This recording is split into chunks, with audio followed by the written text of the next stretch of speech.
So, అంటే ఎందుకు వదిలేసిర్రు మరి క్రిస్టియన్‌ని? ప్రైమ్ రీజన్ వచ్చేసి ఒకటేనండి. క్రిస్టియానిటీలో నిజం లేదు. క్రీస్తు అనే ఒక వ్యక్తిని చూపించి వీళ్ళేదైతే మత మార్పిడి చేస్తూ ఉన్నారో, క్రీస్తు మన పాపాల నిమిత్తం శిలువ మరణం పొందాడు. క్రీస్తు ఈ లోకానికి వచ్చిన దైవ కుమారుడు. లేకపోతే యేసుక్రీస్తు నిజమైన దేవుడు. అదిగో క్రీస్తు శకం క్రీస్తు పూర్వం కూడా సాక్ష్యం ఉంది అని చెప్పేసి చెప్తారు.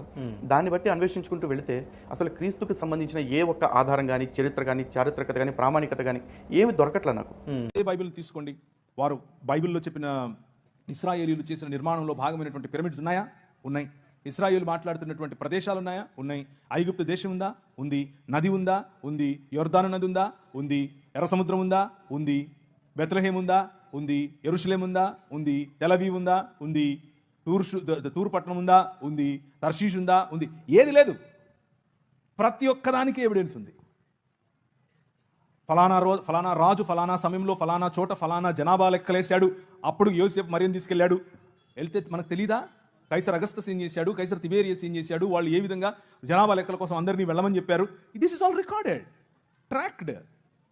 సో ఆ రోజు ఉన్నటువంటి హిస్టోరియన్స్, జోసిఫస్ కావచ్చు, ప్లైనీ కావచ్చు, టాసిటస్ కావచ్చు, వాళ్ళు రాసినటువంటి లేఖలు ఈ రోజుకు మనకు అందుబాటులో ఉన్నాయి.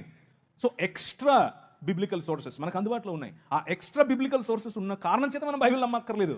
బైబిల్కే అవన్నీ తర్వాత వచ్చి మళ్ళీ లైన్ అవ్వాలి. ఎందుకంటే Bible it self is a historical book. దేశాలు, నదులు, సముద్రాలు కూడా కనపడలేదంటే ఎక్కడ వెతికావు, ఎలా వెతికావురా బాబు?